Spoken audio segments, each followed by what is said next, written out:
Ia mencakar-cakar wajahnya sendiri dan membanting-banting dirinya ke tanah. Ia benar-benar hilang kendali. Dia mengelupur menahan sakit bak sedang tersiram air panas. Ruri yang menyaksikan itu bergidik ngeri. Sungguh, istri Pak Asmat keadaannya sangat memilukan. Luka-luka di wajah dan tubuhnya akibat cakaran kuku-kukunya sendiri. Luka-luka itu mengeluarkan darah segar hingga memenuhi wajah istri Pak Asmat. Ruri lalu menjauhinya. Dia segera mengangkat tubuh gadis itu dan segera pergi dari sana. Tiba-tiba terlihat dari atas bukit itu api menyala terang. Berkat melihat api di atas bukit itu, Ruri menjadi tahu arah kembali. Alhamdulillah, ya Allah, ucap Ruri sembari menggendong tubuh gadis itu. Untung saja tubuh gadis itu tak terlalu gemuk, hingga Ruri sanggup untuk menggendong tubuhnya. Dengan perlahan-lahan, Ruri melangkah menjauh dari sana, meninggalkan istri Pak Asmat yang masih berteriak meraung-raung menahan rasa panas yang menjalar ke seluruh tubuhnya. Sebenarnya ada rasa iba di hati Ruri, menyaksikan keadaannya yang begitu memilukan. Namun mengingat dirinya yang bergabung dengan orang-orang penyembah jin ini, membuat Ruri berpikir, mungkin sekarang dia menerima azab atas segala perbuatannya. Setelah beberapa menit berjalan, Ruri, Dek, Ruri, terdengar suara Fajar memanggil-manggil dari kejauhan. Bang, tolong, saya di sini, sahut Ruri sambil berteriak. Ruri lalu mengarahkan senternya ke atas agar keberadaan dengan cepat diketahui Fajar. Tak lama kemudian terdengar langkah kaki Fajar yang berlari mendekat ke arahnya. Dek, kamu gak apa-apa kan? Ucap Fajar panik ketika mendapati istrinya yang berantakan sambil menggendong gadis itu. Tak lama kemudian beberapa warga pun datang menyusul Fajar. Para warga itu pun langsung membantu Ruri untuk bergantian menggendong gadis itu. Dek, maaf ya, abang tadi ngejar orang-orang itu. Jadi abang gak lihat kamu ngejar istri Pak Asmat. Maafin abang ya, Dek, ucap Fajar lagi sambil memeluk Ruri.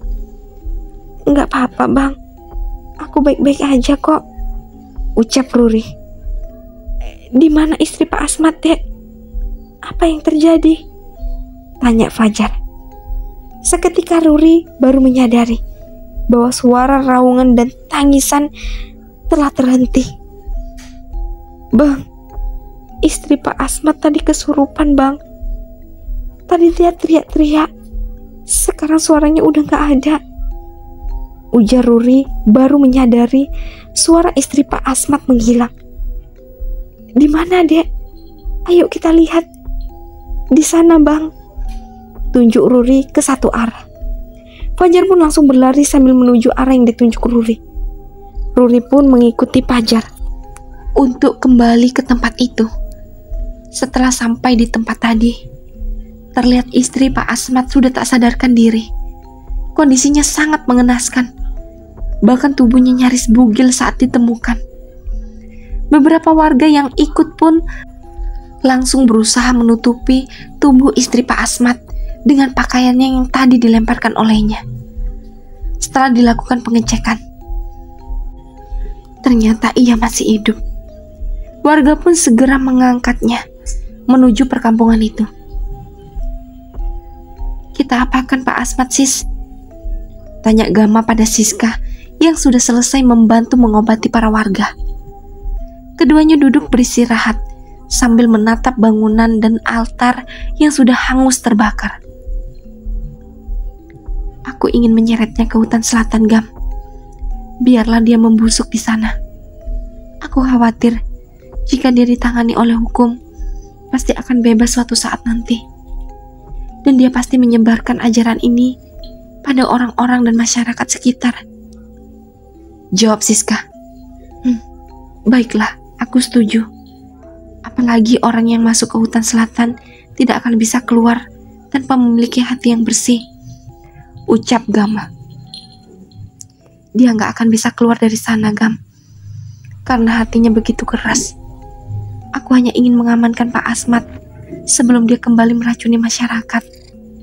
Jawab Siska singkat. Tak lama kemudian, Siska pun bangkit dan berjalan menuju ke Pak Asmat yang masih menggeliat berusaha melepaskan ikatannya. Lepaskan aku, anak sialan. Berani-beraninya kau memperlakukan orang tua sepertiku dengan kejam seperti ini. Apa ini yang diajarkan oleh orang tuamu? Umpat Pak Asmat yang masih melakukan perlawanan. Siska ingin sekali menendang wajah pria tua yang tidak sadar diri itu. Namun dirinya masih berusaha menahan emosinya. Siska memilih diam tak menjawab segala hinaan dan makian Pak Asmat. Siska lalu memegang tali yang mengikat tubuh Pak Asmat. Lalu kemudian menarik tali itu untuk menyeret tubuh Pak Asmat untuk menuruni bukit dan berencana menuju hutan selatan. Bergabung dengan Kades Kadir yang sekarang ini entah masih hidup atau sudah mati di sana. Lepaskan aku. Dasar anak yang tidak dididik oleh orang tuanya. Bagaimana bisa orang tuamu tidak bisa mendidik anaknya sendiri? Pantas saja mamamu itu mati sambil disetubui Barja. Andai saja dia tak menolak untukku disetubui waktu itu, pasti dia akan menjadi korban bersama Tuan Barja. Ucap Pak Asmat yang mungkin sudah frustasi dengan keadaannya. Perkataan Pak Asmat itu sukses membuat Siska menghentikan langkahnya. Tangannya mengkempal menahan emosi. Namun sepertinya Pak Asmat sengaja memancing emosinya. Bahkan saat sudah meninggal pun masih saja dilecehkan dan dihina oleh Pak Asmat. Siska lalu kembali menyeret tubuh Pak Asmat untuk menuruni bukit itu. Gama yang sudah tahu apa yang hendak dilakukan Siska lalu dengan cepat menelepon Fajar. Halo Jar, gimana? Aman? Tanya Gama. Alhamdulillah aman, Gam. Kami juga sudah menyelamatkan gadis yang dijadikan tumbal persembahan itu. Lapor Fajar. Alhamdulillah ya Allah. Oh iya, kamu di mana sekarang Jar? Tanya Gama lagi. Lagi di kaki bukit ini, Gam. Tadi baru aja selesai mengamankan istri Pak Asmat. Jawab Fajar dari sana. Oh, ya sudah, tetap di sana dulu ya Jar. Ini ada kiriman dari atas. Kalau udah sampai bawah, tolong diringkus. Ucap Gama. Ah, gimana Gam? Kiriman apa maksudnya? Halo Gam, halo? Tiba-tiba sambungan komunikasi mereka terputus. Dan benar saja, perkiraan Gama. Siska yang menyeret tubuh Pak Asmat ke turunan jalur kini hendak menggulingkan tubuh Pak Asmat dari atas bukit itu. Jangan Sis, jangan. Pak Asmat meminta pada Siska agar tidak digulingkan. Siska yang sudah muak mendengar ocehan Pak Asmat yang sedari tadi kini mengeluarkan sapu tangannya. Sapu tangan itu lalu ditaburi sisa-sisa bubuk racikan cabai oleh Siska. Setelah semua bagian sapu tangan itu terkena lamuran bubuk, Siska lalu membuka paksa mulut Pak Asmat. Apa yang mau kau lakukan? Hei, anak sialan! Ucapan Pak Asmat terhenti ketika Siska menyumpalkan sapu tangan itu memenuhi mulut Pak Asmat. Tak lupa Siska menaburkan sisa-sisa bubuk terakhir ke wajah Pak Asmat. Pak Asmat menggelengkan kepalanya berusaha memberontak. Matanya kini berair akibat pedasnya bubuk itu. Setelahnya, Siska lalu menutup mulut Pak Asmat dengan lakban yang sudah sedia di tasnya. Untuk berjaga-jaga, Siska lalu membuat 2 lapisan lakban agar tak mudah lepas. Pak Asmat kini memerah wajahnya. Urat-urat dari leher dan kepalanya timbul akibat menahan pedas dan perih serta rasa asin dari bubuk racikan yang memenuhi mulutnya. Terdengar Pak Asmat mual-mual karena tidak kuat menahan rasa bubuk racikan itu. Siska lalu meletakkan tubuh Pak Asmat di antara jalur turun yang cukup curam di atas bukit itu. Tubuh Pak Asmat sengaja dibuat menghadang ke arah bawah bukit. Kini keringat sebesar biji jagung sudah mulai membasahi dahi Pak Asmat. Tanpa berlama-lama lagi, Siska lalu mendorong tubuh Pak Asmat dengan kakinya. Tubuh Pak Asmat menggelinding ke bawah bukit. "Sis, itu apa nggak mati Pak Asmat, Sis?" tanya Gama sedikit panik. "Enggak, Gam. Selama dia mengantongi jimat itu, dia akan sulit untuk mati. Meskipun tubuhnya dijatuhkan dari atas tebing sekalipun. Aku sengaja tidak mengambil jimat itu, agar dia tetap hidup. Aku tidak mau dia mati semudah itu," jawab Siska dingin. Fajar yang setelah menerima telepon dari Gama, kini berusaha mencerna apa maksudnya. Sementara beberapa warga yang ikut dengannya tadi kini sudah lebih dulu kembali ke kampung untuk mengamankan istri Pak Asmat dan gadis yang pingsan itu. Tinggallah dirinya dan Ruri di sana. "Siapa, Bang? Gama ya?" tanya Ruri pada Fajar. "Iya, Dek. Katanya sebentar lagi ada kiriman dari atas. Kita disuruh nunggu. Abang gak paham maksudnya," jawab Fajar yang masih bingung. "Oh, mungkin Bang Gama sama Kak Siska ngirim orang buat ke bawah kali, Bang," jawab Ruri. Belum sempat Fajar menanggapi perkataan istrinya itu, tiba-tiba dari atas terdengar seperti sesuatu yang menggelinding. Suara semakin mendekat. Fajar sampai minggir dari jalur menuju bukit itu. Tiba-tiba tubuh Pak Asmat mendarat tak jauh dari mereka berdua. Pak Asmat yang tersumpal mulutnya hanya bisa menggeliat kesakitan setelah tubuhnya menggelinding dari atas bukit sana dan mendarat di bawah sini. Fajar dan Ruri begitu syok tak menyangka bahwa kiriman yang dimaksud Gama adalah Pak Asmat. Keduanya bahkan sampai ternganga ketika melihat tubuh Pak Asmat masih bergerak dan dirinya masih sadar setelah menggelinding dari bukit setinggi itu. "Bang, itu Pak Asmat, Bang," ucap Ruri kaget sambil menunjuk ke arah tubuh Pak Asmat. "Masih hidup dia, Dek," ucap Fajar tak kalah kagetnya. HP Fajar kembali bergetar. Ternyata Gama yang kembali menghubungi. "Jar, gimana? Udah sampai bawah kan? Masih hidup nggak?" tanya Gama. Udah. Barusan aja nyampe. Masih hidup kayaknya, tapi belum aku cek," jawab Fajar. "Ya udah, tungguin kita di bawah ya. Itu Pak Asmat diawasin ya. Bentar lagi aku sama Siska bakal turun," ucap Gama dari atas sana. Iya Gam, cepetan. Jangan lama-lama," saut Fajar kemudian. Fajar pun mematikan panggilan itu dan beralih ke Pak Asmat. Pak Asmat sudah dalam kondisi yang memprihatinkan. Dia bahkan terlihat kesulitan bernapas karena mulutnya tersumpal. Namun lagi-lagi, anehnya Pak Asmat masih tersadar. Logikanya, kalau orang didorong dari atas bukit hingga menggelinding ke bawah, pasti akan meregang nyawa. Itu artinya perkiraan Siska memang benar. Pak Asmat pasti memiliki ilmu hitam yang membuat dia susah dibunuh. Namun dengan keadaan Pak Asmat yang seperti ini, lebih malah menguntungkan Siska dan yang lainnya. Beberapa puluh menit kemudian, terlihat dua cahaya senter dari atas jalur terlihat sedang menuruni bukit itu. Ya, itu adalah Siska dan Gama. Fajar yang sedari menunggu hanya bisa memandangi Pak Asmat yang tampak masih bergerak walaupun dalam kondisi yang terbaring di tanah penuh rumputan. Gama dan Siska pun akhirnya sampai setelah beberapa menit ditunggu oleh Fajar dan Ruri. "Gimana, Jar? Di mana Pak Asmat?" tanya Siska. "Itu tuh, Mbak, belum aku apa-apain. Kelihatannya sih masih hidup," tunjuk Fajar ke arah sosok yang masih terbaring itu.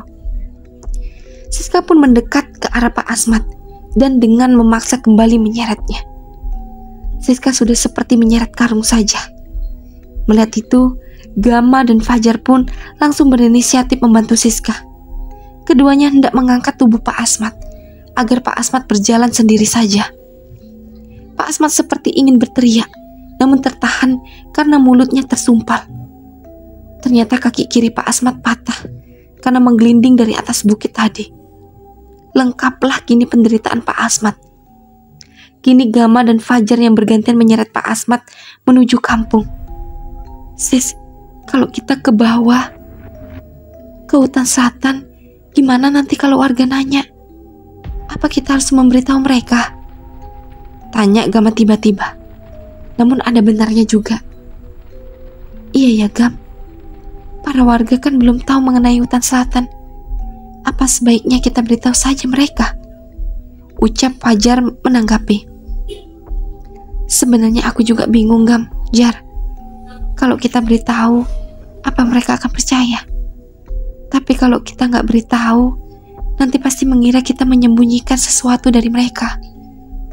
Mau bagaimanapun, kita bisa meringkus orang-orang ini, ya berkat warga. Ucap Siska bingung. Kita beritahu saja Kak, jangan ada yang kita sembunyikan mulai sekarang. Toh selama ini kita telah banyak ditolong oleh warga kan? Urusan mau mereka percaya atau enggak, itu terserah mereka. Yang penting kita sudah jujur. Ucap Ruri memberi saran. Siska, Gama, dan Fajar terdiam bersamaan, memikirkan ada benarnya juga perkataan Ruri. Lebih baik mereka jujur apa adanya, karena para warga juga sudah seperti keluarga mereka sendiri. Setelah beberapa menit, akhirnya sampailah mereka berempat ke pusat kampung. Di saat sudah terlihat banyak para pengikut Pak Asmat yang diikat dan diamankan oleh warga. Pak Endri yang melihat mereka datang langsung berlari penuh rasa haru, bahkan hampir tersandung ketika ingin menghampiri Siska dan yang lainnya.